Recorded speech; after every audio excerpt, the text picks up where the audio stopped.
பார்க்க போறோம்னா, அந்த வாழ்க்கையில நம்ம முன்னேறதுக்கு என்ன பண்ணணும்? வாழ்க்கைன்றது எல்லார்னாலயும் முன்னேற முடியும். அது ஒரு ஒரு சிலர்னால தான் முன்னேற முடியும், மத்தவங்களால முன்னேற முடியாதுன்னு இல்ல. வாழ்க்கைக்குன்னு சில விதிமுறைகள் இருக்கு. அத ஃபாலோ பண்ணா நம்மளும் முன்னேறிடலாம்.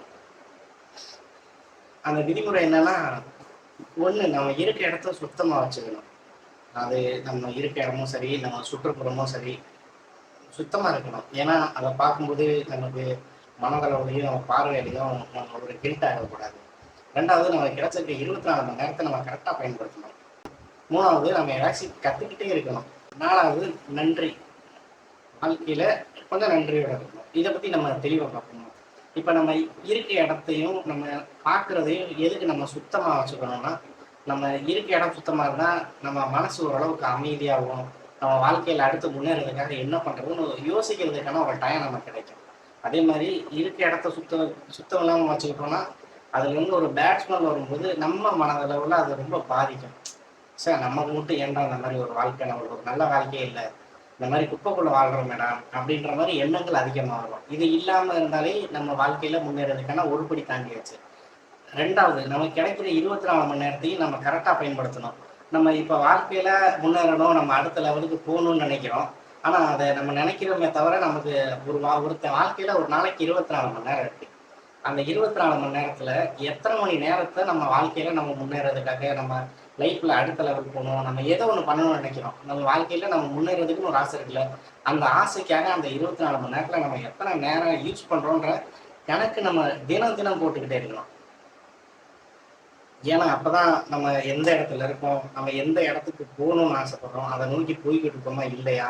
ஒவ்வொரு நாளும் நம்ம எவ்வளோ வேஸ்ட் பண்ணிட்டு இருக்கோம். ஏன்னா, இந்த உலகத்திலே எதுனாலும் காசு குடுத்தா கிடைச்சிரும். ஆனா, நம்ம இழக்கிற நேரம், நம்ம காசு குடுத்தா காசுன்னு இல்ல, என்ன பண்ணாலுமே அது திரும்பி கிடைக்காது. அப்படின்ற அந்த நேரத்த நம்ம எவ்வளோ நேரம் பயன்படுத்துறோம்? ஒரு நாளைக்கு நம்ம முன்னேறணுன்றதுக்காக எத பத்தி யோசிக்கிறோம்? நம்ம எங்க போணும்னு நினைக்கிறோம்? நம்ம உண்மையாவே முன்னேறணும்னு தான் நினைக்கிறோமா? அப்படின்றதெல்லாம் அந்த யூனிவர்ஸ், இந்த பிரபஞ்சம் அடிக்கடி செக் பண்ணிக்கிட்டே இருக்கும். அப்பப்ப அதுக்கும் பாருடா, நான் இன்னும் முன்னேறணும்னு நினைச்சுக்கிட்டு தான் இருக்கேன். நான் எப்படியாச்சும் முன்னேறணும். அதுக்குன்னு நீங்க உந்திக்கிட்டே இருக்கணும். கத்துக்கிறதுனா நம்ம ஒரு இடத்துக்கு போகணும். நம்ம வாழ்க்கையில இப்போ ஒரு இடத்துக்கு இருக்கோம். அடுத்த இடத்துக்கு நம்ம போகணும்னு நினைச்சிட்டோம். அதுக்கு போறதுக்கான திறமை நம்மள்ட்ட இருக்கா? அங்க போகணும்னா நம்ம என்ன செய்யணும்? என்ன கத்துக்கணும்?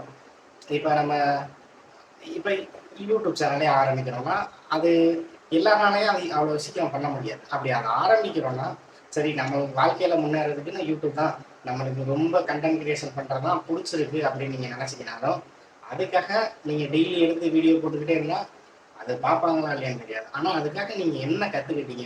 இன்னைக்கு ஒரு யூடியூப் சேனலே ஆரம்பிக்கணும்னு நினைக்கிறீங்க. யூடியூப் சேனல்னா அது யூடியூப்ன்னு கிடையாது. ஒரு கன்டென்ட் கிரியேஷன் ஸ்டார்ட் பண்ணணும்னு ஆரம்பிக்கிறீங்க. ஆனா, இதுல உங்கனால யூடியூப் சேனல் ஆரம்பிச்சு உங்கனால முன்னேற முடியாது. இத நாளைக்கு நீங்க எங்கேயாச்சும் வேலைக்கு போய் தான் பண்ணணும்னு நினைக்கிறீங்க. இதுல நீங்க என்ன கத்துக்கிட்டீங்க? ஒரு 100 வீடியோனா, 100 வீடியோல நீங்க என்னெல்லாம் கத்துக்கிட்டீங்களோ, அத நீங்க கொண்டு போய் அடுத்த இடத்துல நீங்க வேலைக்கு கேட்கும்போது, நீங்க அத குடுக்கலாம். இந்த மாரி நான் 100 வீடியோ பண்ணியிருக்கேன். நான் ஒரு குவாலிட்டியான ஆளு. நான் இதெல்லாம் கத்துருக்கேன். எனக்கு இந்த வேலை குடுங்க.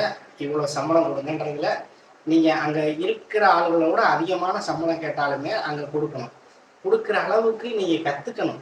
அப்படி கத்துக்கும்போது தான் நீங்களுமே, நானுமே வாழ்க்கையில நம்ம அடுத்த லெவலுக்கு முடியும். இது யூடியூப்ன்னு இல்ல. வாழ்க்கையில எதுனாலும் நம்ம கத்துக்கணும்.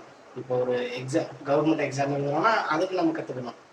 இப்ப சமைச்சு சாப்பிடுறதுனா கூட அத நம்ம கத்துக்கிட்டு தான் ஆகணும். அதனால வாழ்க்கையில முன்னேறணும்னா, ஏதாச்சும் ஒண்ணு நம்ம கத்துக்கிட்டே தான் இருக்கணும். அது நமக்கு புடிச்ச விஷயமா கத்துக்கிட்டா, அது இன்னும் நல்லது. அப்புறம் நன்றி. நம்ம நம்ம நமக்கு இந்த மாரி வாழ்க்கையில முன்னேறணும்னு ஒரு ஆசை வந்ததுக்கே நம்ம அந்த பிரபஞ்சத்துக்கு நன்றி சொல்லணும். அந்த ஏன்னா எல்லாமே இந்த பிரபஞ்சம் உங்களுக்கு குடுக்கலாம் நினைக்குது. ஆனா, அத நம்ம யாரும் எடுத்துக்கிறது இல்லன்னு தான் நினைக்கிறேன். ஏன்னா, அது குடுக்குறது, இந்த பிரபஞ்சம் ஒருத்தனுக்கு கஷ்டத்த குடுக்குதுனாலே, அந்த கஷ்டத்துல இவன் மீண்டு வந்துருவான். அதனால இவனுக்கு நான் கஷ்டம் குடுக்குறேன்.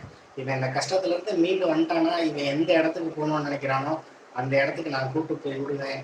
இவன் என்ன நினைக்கிறானோ, அத நான் 100 மடங்கு அதிகமாவே குடுப்பேன். ஆனா, அதுக்காக இவன் ஏதாச்சும் எஃபோர்ட் போட்டா தான் நான் பண்ண முடியும். எதுவுமே போடாம இருந்தான்னா, நான் என்ன பண்ண முடியும்?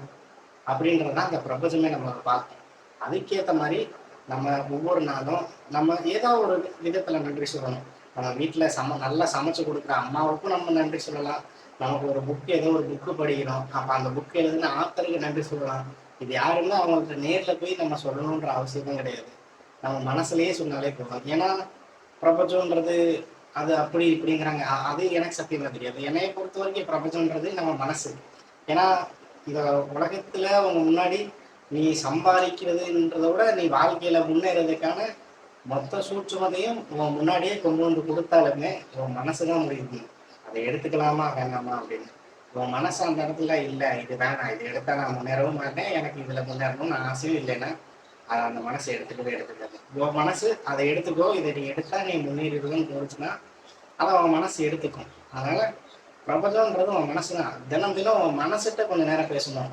டேய் நான் அவ்வளோ கஷ்டத்துல இருக்கேன்டா, நான் ஏதாச்சும் பண்ணி முன்னேறணும்டா அப்படின்னு நீ அவன்கிட்ட கேட்டேன்னா அவன் உனக்கு பதில் சொல்லுவான். அதை வச்சு நீ முன்னேறவும் செய்யலாம். ஏன்னா உனக்கு கஷ்டம் வரும்போது வெளியில சொல்றவங்க கூட அவன்கிட்ட சொல்லு, உனக்கு ஒரு நல்ல நல்ல ஏதோ ஒன்று நடக்கும்போது அவன்கிட்ட வந்து சொல்லு.